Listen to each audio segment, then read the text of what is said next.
Hey, Febreze, where are you going? To my job. You have a job? Why wouldn't I? I'm not some inconsiderate jerk who just lays in bed all day and embezzles off of my friends. Say, where can I find one of these jobs? Oh, they're everywhere, especially if you're a pegasi that looks like Tyler Breeze. Thanks. I'm gonna go look for one so I can stop mooching off my sister and she can get back to her life. Sorry about that, I just felt like I needed to open up the review like that. So, this episode of My Little Pony is Flutter Brutter. Wow, that is a weird title. So, the story of this episode involves Fluttershy going over to see her parents, only to find out that her little brother, Zephyr Breeze, voiced by Ryan Bell, is crashing at their house and he is not getting a job. Essentially, he's a freeloader. So, despite the fact that Fluttershy tries to convince Zephyr to, live on his own, get a job, and just be his own pony, he crashes over at her place instead and refuses to get a job and acts like the most narcissistic moron that you can expect. So it's up to Fluttershy, Rainbow Dash, and a couple of her other friends to try and convince Zephyr he can do stuff on his own, he can live on his own, get a job, and do something with his life. So yeah, this episode seems like it has a message that's more akin to failed college students than it does for, little kids. So does the episode work out? Well, it does. I did like the story because it's very relevant to today, because I see a lot of failed college students, some of whom are also bronies. I'm not saying all of them, all bronies are freeloaders, but some of them are, who end up freeloading at their parents' house or who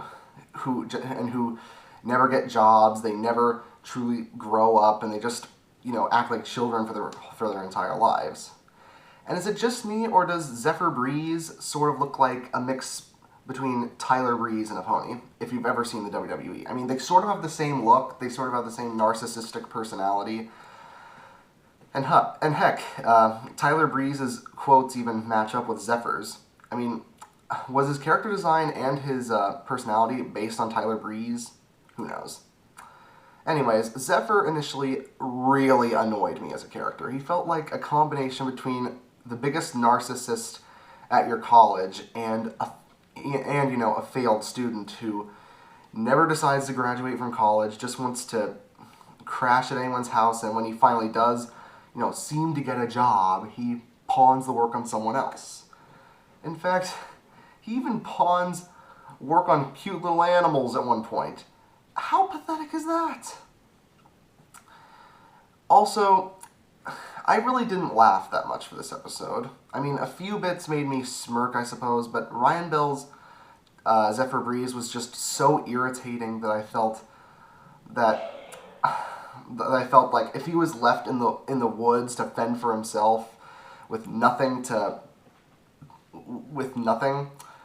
get him, off his feet, or his hooves in this case, then I'd be happy with it.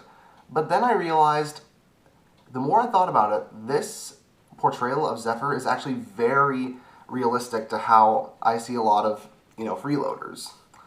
They really do think that they can't do anything. They think they really are as pathetic as you'd expect them to be.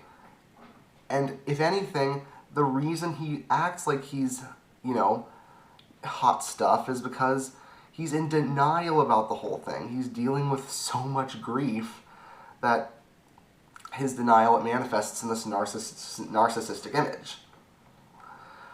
And it reminds me a lot of the SpongeBob SquarePants episode where Squidward quits his job and, freeloads at SpongeBob's house.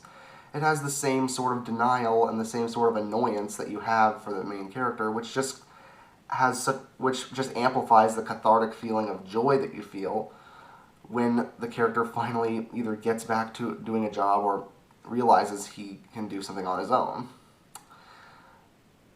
Which is exactly what Zephyr ends up doing at the end of the episode.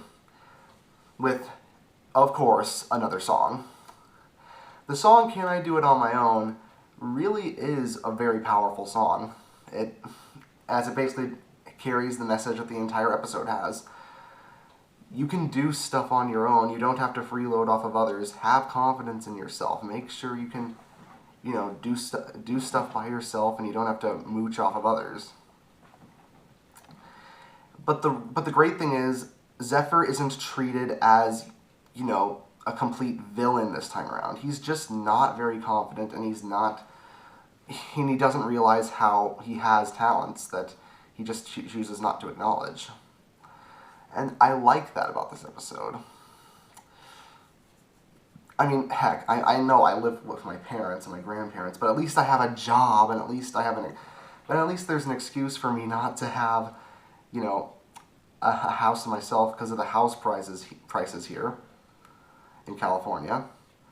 In Equestria, there's, I guess, not really much of an excuse. You've got to get a job in order to really contribute to society. But yeah, this episode, I consider it to be a good episode. It just had a few things that annoyed me. And even though I found Zephyr to be an insufferable character at the beginning, it just showed at the end of the episode how brilliant the writing for him was when it got down to it. And since the story was written by Megan McCarthy, who I haven't seen on the show for a while, I'm glad she was able to write as well as she did for Zephyr. And not to mention, Dave Rapp did most of the writing for this episode, and I think I actually enjoyed this episode more than his last episode of the Newbie Dash. It had a better message, and even though his mean-spirited type of humor was still there, I still think it worked with the message that it presented. And if anything, Fluttershy is totally justified in being more assertive in this episode because she's dealing with someone who's freeloading off of her and her parents. So, with great writing, a message that, in my opinion, is one of the most relevant in the entire show, and especially this season thus far, and a great song, I give Flutter Brutter an 8 out of 10. See you guys later.